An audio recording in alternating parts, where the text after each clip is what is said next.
Spoiler warning. The following discussion will contain spoilers. We recommend checking out the movie first, then coming back to hang with us. But if you don't care about that, glad to have you here.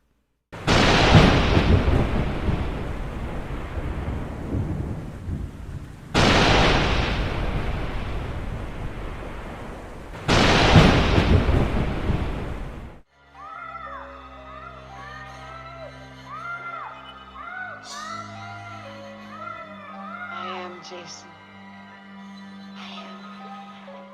All right, everybody, welcome back to another episode of The Real Review. My name is Kevin. And I'm John. And we are the Real Movie Guys. Welcome to Real Terror Month, a series where we discuss the movies that will send chills down your spine. On today's episode, we'll be taking a look at Jason X. Jason Voorhees returns with a new look, a new machete, and his same murderous attitude as he is awakened on a spaceship in the 25th century. That was an actual summary I just read of a movie. Wow. So we had Jason versus the psychic invasion of the body snatcher Jason versus Manhattan. Now we have Jason in space. Jason in the future. Jason in space. In the future and in space. You know, it's weird that there's a trend with these. There's a lot of like these sci-fi horror combinations that happened. I think Leprechaun was another one. There's like that horror series Leprechaun. There's Leprechaun in space.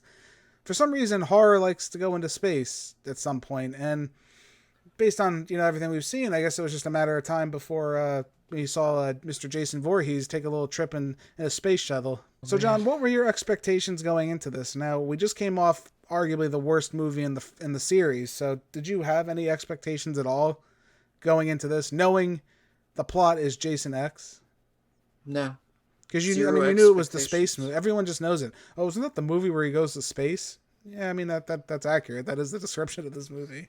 And I feel like any horror movie that goes to space, I feel that's just like their last straw right there. Like, right. You got nothing better to do now. You're just going to go to space. Like, almost like in a throw in the towel kind of situation right there. Yeah, and it's interesting because I'll admit, this is the first time I've actually watched Jason X. And I've watched all the other ones, so that tells you something. I've seen, the Final Friday. I've seen all of them. For whatever reason, I just skipped Jason X. I don't know if I was just fatigued and I wasn't interested at the time. And it was like, oh, Jason in space. That's such a stupid concept. Just why would I waste my time watching that? And I do have to admit, I kind of regret doing that. I actually found some enjoyment to be had in this movie. As weird as it's going to sound, and it shouldn't be at all, I actually kind of enjoyed this movie more than I thought I would or ever could, to be honest with you. Interesting. So I want to go into the positives. Let's just start right in it. Right off the bat, we've had some pretty terrible to zero Jason representation in movies the past couple films. The New Blood being probably the best representation of zombie Jason. So we kind of didn't have anything else after that. Now we come back to this Jason Voorhees, and honestly, I like both designs. I do. I like Voorhees cyber. Well, I like his initial design before he becomes Uber Jason, as he's called. I do like his design. I thought he looked cool. He looked aged, like he had some age to him, so you can see like some time has passed and he's been doing this for a while.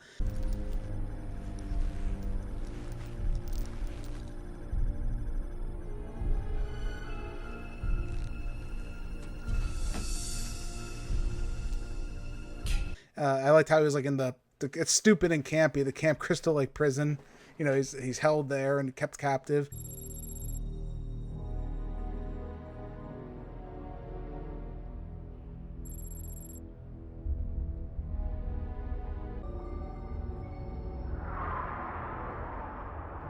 But again, I liked his look. I thought he was big. He was intimidating. Mr. Kane Hodder back once again. I think this is really... We got to see Kane Hodder really come to himself as Jason in this movie.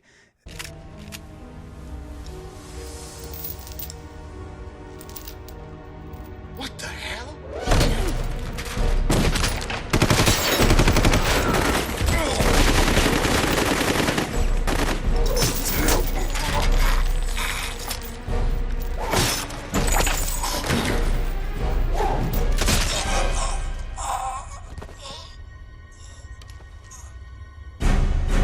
It's probably the best he looked especially with his initial look, and then when he became the Uber Jason with the metallic and everything going on. I think it's a really sharp design overall. I really do like it.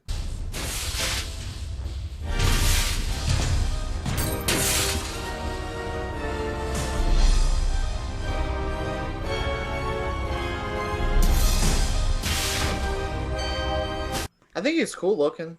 Like both of his, like you were just saying, like I like. If anything, they kind of went back a little bit and made him more human looking, I would say, especially not so much his future look, but his initial design look. He's not so zombified and gross looking. He actually looks more human. Well, also, I feel like this movie's better than the last one we just saw because this movie doesn't take itself so seriously either. Because they have stupid little jokes like, they're like, oh, they don't know what a hockey mask is. Can someone tell me what's on his face? Some kind of 20th century carbon filtration unit? It's a hockey mask. Very good, Centeron. What's a hockey mask? Facial armor. Used in a sport outlawed in 2024. They're like, oh, that's because in 2023 they made it illegal, that sport or something like that. So I thought that was kind of good to have comedy in it. Well, I like you brought that up because this reminds me, in a sense, it reminds me of Jason Lives. It kind of went back to what I would argue is one of the best movies in the franchise. It kind of brought it back to that level of comedy satire.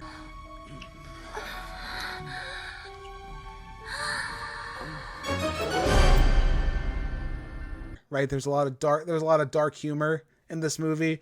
Didn't take itself too seriously at all. It knew what it was.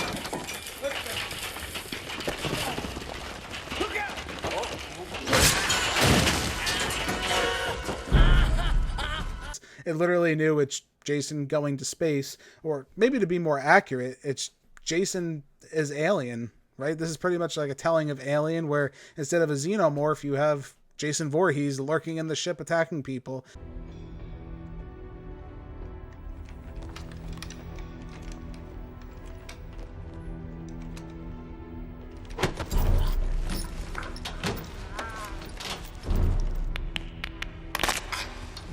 You have your strong female protagonist, fighting him off. Whoa, whoa, whoa! You know how to use that thing? Yep, it's just like riding a bike. Once you learn, you never forget how. Keeping him off at bay. He's lurking in the shadows. If anything, it's kind of like a parody of Alien. And it doesn't really want to be more than that. It knows exactly what it is, and it's having a great time doing it. I'm on my way. Take your time, Sarge. You ain't going nowhere.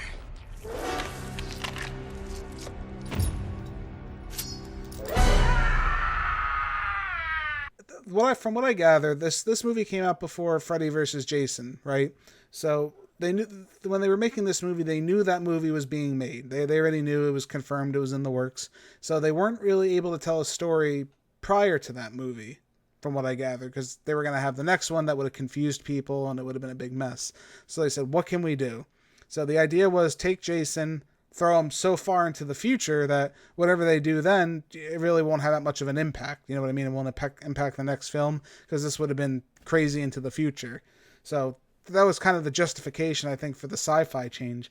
And not even that, it brings with it a whole bunch of new things. I mean, we get a lot of creative sci-fi kills. Oh, this sucks on so many levels! Which we'll talk about later, but they actually do implement some of that future tech into some interesting sequences with Jason. One in particular I do like. I like the virtual reality segments. I thought were kind of cool. What the hell? I thought this was an alien sim. There it is. Pause play. I said pause play. He's not pausing. Yeah, no kidding. Again, they're kind of hokey and cheesy looking, based on now's technology. But the idea of like Jason, like a virtual simulator, it's kind of interesting to me. I think that's kind of fun. Yeah, definitely. I like that part too. I thought it was like added like something to it. I kind of thought though, like at first, even in the virtual reality, I thought when he killed their virtual characters. Mm-hmm. I think we need to reboot. Ah! That does not count as a kill. Yes, it does. Okay, screw this, game over.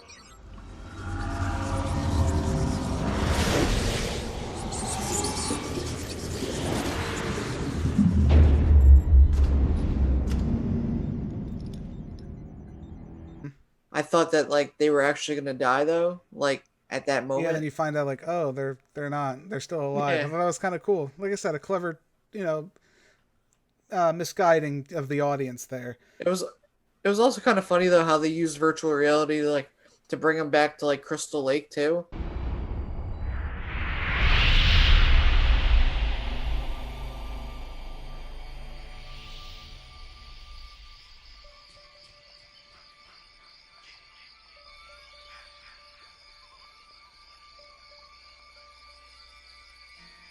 Yeah, that was one of my favorite scenes I think in the movie, and they even pay tribute to the sleeping bag scene.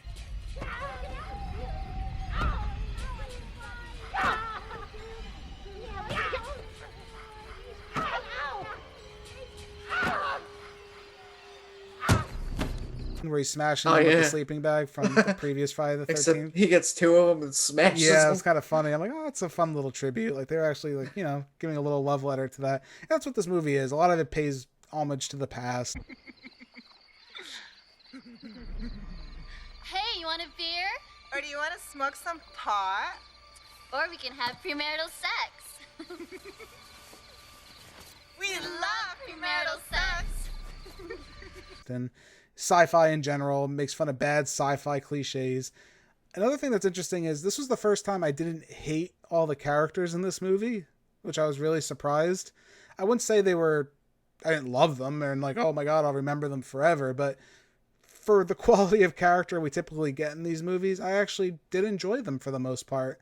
I thought I kind of wanted some of them to live and get through this, Again, I didn't hate them, so I feel like that says a lot about it right off the bat there. Yeah, they were interesting, some of them. I still didn't care that much about them. I liked Sergeant Brodsky was my favorite. There's a scene, and it's not really a death scene, so I guess I can talk about it now. There's a scene where he's fighting Jason. He's like this tough sergeant guy, and he's looking for Jason, and Jason stabs him through a door, right? And stabs him in the abdomen. He's like, it's gonna take more than that to kill me.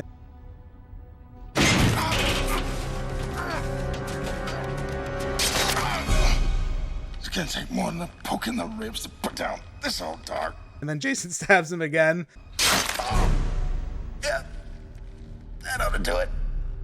He's like, okay, that might actually... He actually says, okay, that might actually do it. Like I said, it's stupid humor like that, and I really enjoy this movie for going out of its way with that. It doesn't take itself too seriously, and I can't say how important that is for this series to continue to grow if they're going to go in that direction.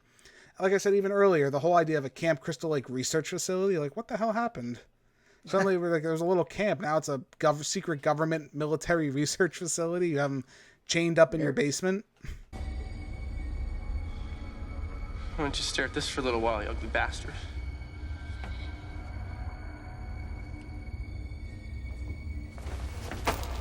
It's Area 51 right there. Yeah, I guess instead of being chained up underwater, he's chained up in a holding cell somewhere. And it's stupid. Like, he fights guards and he breaks out and he gets frozen and wakes up in the future. Stupid concept, but you don't hate it. At least I don't hate it because it doesn't take itself seriously. I think it's having a good time. I actually really like the creation of Uber Jason. There's one of the best scenes in the movie, and I'll talk about it. I was actually going to talk about it later, but I'll talk about it now. Jason gets his ass kicked by an android, who I never thought I would say that, but there's a lot of things I thought I would never say in this series.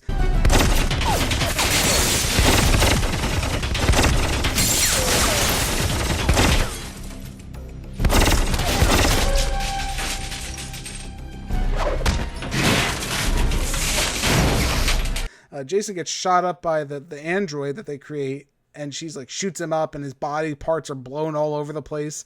She blows his head off. His head explodes.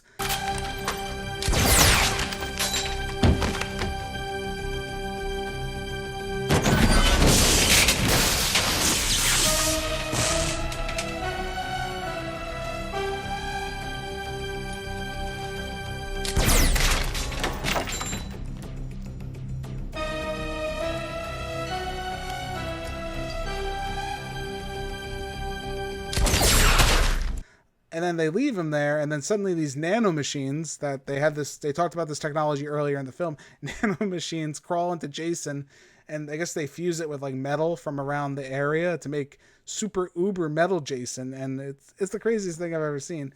Again, is it stupid? You bet your ass it's stupid, but at the same time, it's pretty cool.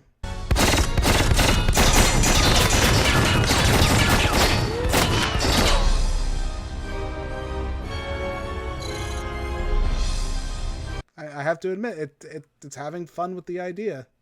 Well, that's the other, like, there's also, like, I felt like it was, like, a weird relationship, though, between the one guy and the android. Are you telling me that there is absolutely no chance for us to better our odds?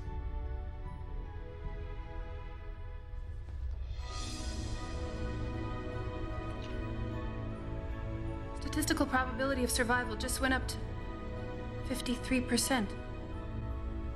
Wanna go for 100? I don't think we needed all that, but like it was just weird. It was just kind of strange. The KM14 thing was a little weird, but I thought she was kind of cool at the same time. I think it's even funnier when she gets her head cut off by Jason towards the end of the movie. You guys might want to run. And it shows him holding her head, and there's signs where it's like clearly a fake head, and then there's other times where the camera's cut just right, so you could tell she's like just leaning into the shot. Those hatches aren't going to keep him out much longer. Need to buy more time. And he has like his arm around her. I thought that was hilarious. I'm like, you didn't even try, guys. But you know what? In most movies, I'd say that's terrible. In this, it's fine. It's cheesy. It's cheesy. I feel like it just goes with the whole motif of this movie being a cornball cheese sci-fi movie. So there are some negatives, right? I mean, I can't say this movie's perfect. It's a little too silly. Guys, it's okay. He just wanted his machete back. Woo! I'm gonna go back to my room. Stoney's gonna meet me there. At times, it's like almost like a friggin' Three Stooges routine where people are just getting bonked on the head and knocked out, and it's a little too silly. You know, the situation's a little too crazy at points, and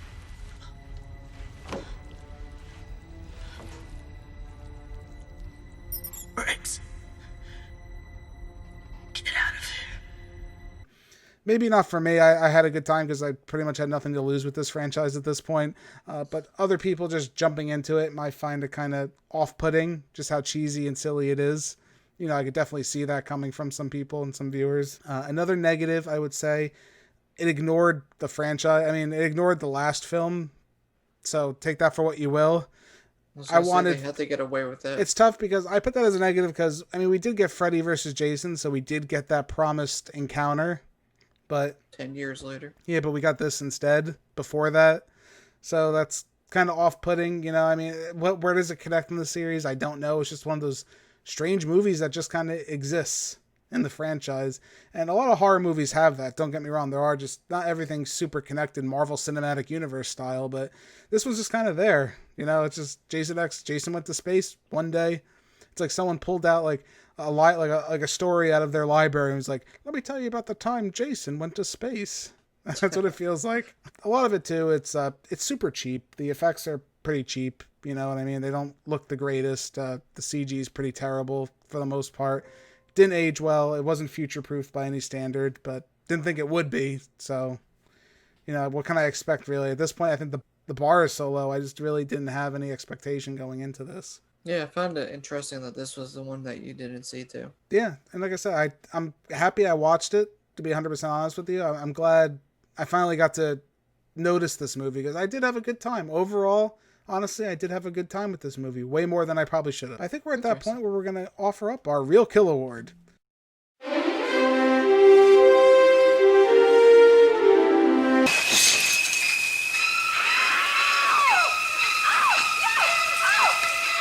Due to the nature of the season, myself and John will now select a recipient of the Real Kill Award, a special award given to the kill we think is the highlight of the film.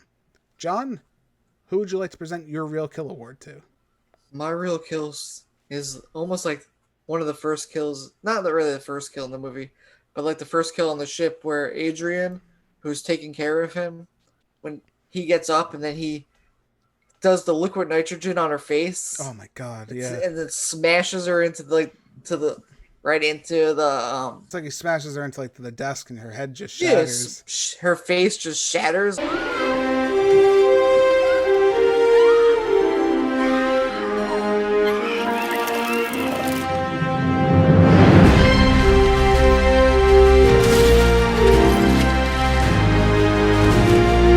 I feel like that's one of those kills that's like very iconic and it's awesome. So cool. Like, and it's funny because, you know, that's a lot of people always say that's one of the top kills in the series is that kill. And, you know, this movie's not really loved in any sense of the word, but at the same time, that is one of the most iconic kills. It's just he puts her head, dips it in liquid nitrogen, and just slams it, and she shatters to pieces. Yeah, I thought that was an awesome kill. Yeah, I mean, that was actually my pick. Fortunately, we did pick the same kill, but I do have a backup, so that's okay. Don't worry at home. That's okay. That does happen. It's also funny, too, that Mythbusters, the show Mythbusters, when that was around, actually did a special where they talked about that kill. About if you could dip someone's head in liquid nitrogen and if you could smash it. They actually did prove it couldn't happen, so take that for what it is. But in this movie, I super enjoyed it. I think it's very iconic, and if nothing else, you know, I said the effects aren't too great in this movie. That probably defies that comment, because I thought that looked really good. That whole sequence was just pretty amazing to me. I would like to present my Real Kill Award to Condor, who gets thrown on top of a screw in the middle of the floor.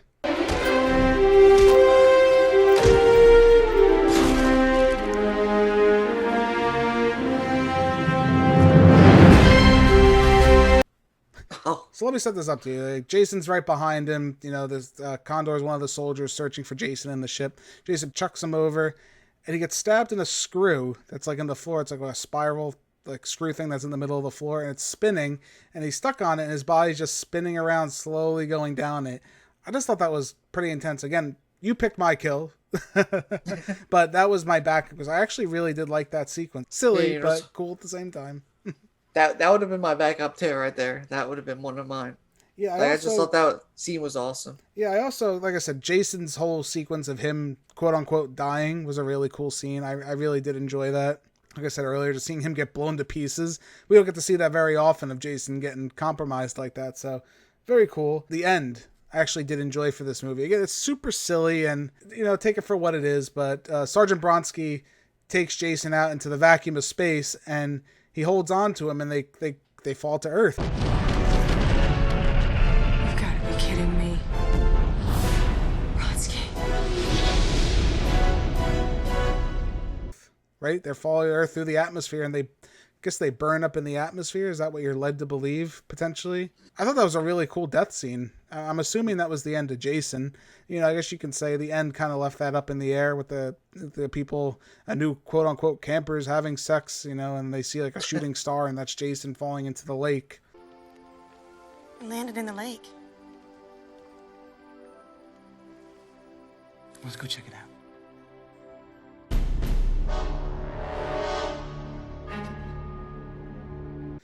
You know, take that for what it is. We didn't get a sequel, so I guess we didn't have to worry about it. But again, I thought it was kind of cool. Something kind of badass about like fighting a guy and then just taking him and dragging him through the atmosphere. But I think we're at the point where we give our final scores. I'm going to give Jason X a C-.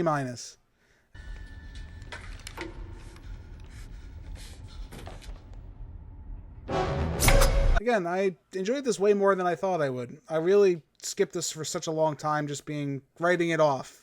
Right? So maybe this is a lesson. Don't always write off the things you haven't seen. Give it a chance before you really, formulate an opinion about it. This movie's silly, but at the same time, that black dark comedy, it knows what it is.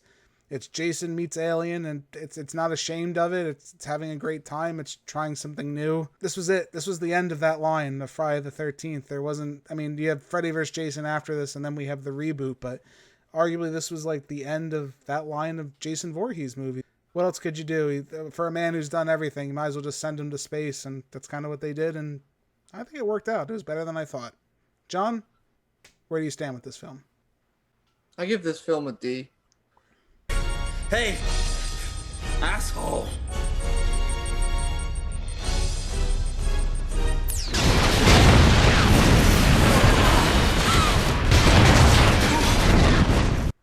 Just for the silliness and like some of the good humor lines, I just felt like it was one of those D movies. It definitely wasn't as bad as a lot of them have been, but right. That's necessarily a compliment, though. I know what you mean. Yeah, and I agree. And I feel like I'm maybe in the minority where I had a better time than I should have with this movie. I was just laughing my butt off. I guess it's hard to describe how I feel. Just I had a good time, and I guess that's ultimately what this movie wanted me to have, and yeah, it worked in my opinion. But that's the end of Mr. Jason Voorhees as we know him. The next time we see him, he's going to look a little bit different. Kind of starting over again. He's done that a lot in this series. But yeah, he'll be starting over once again for the last time, arguably. It is. As of October of 2020, this is, we're going to be reviewing the last film in the series. John, where can the people find us at home? You can find us on YouTube. The Real Movie Guys on YouTube. Like our channel, subscribe. Hit that notification bell so you get notified when we put up other films, such as maybe the next Friday the 13th, or check it out. Maybe they're going to make more. We don't know. You could also find us on Twitter. You can tweet at us, follow us. We put links up there. Sometimes we put questions up there for you guys to answer. You can interact with us there. You can also find us on many different podcasting platforms, such as... For your listening pleasure, we are also available in podcast form at iTunes, Spotify, Anchor, Google Podcast, Overcast, Breaker, Radio Public, and Pocket Casts. Be sure to give us a listen at any of those fine places. If you already are right now, hey, greatly appreciate it. Just search Real Movie Guys. We should pop right up. Thank you all so much again for joining us for this episode of The Real Review. My name's Kevin. This guy over here, he's John. We are the Real Movie Guys. Real guys, real movies, real thoughts. And don't worry, there are more scares to come as Real Terror Month continues.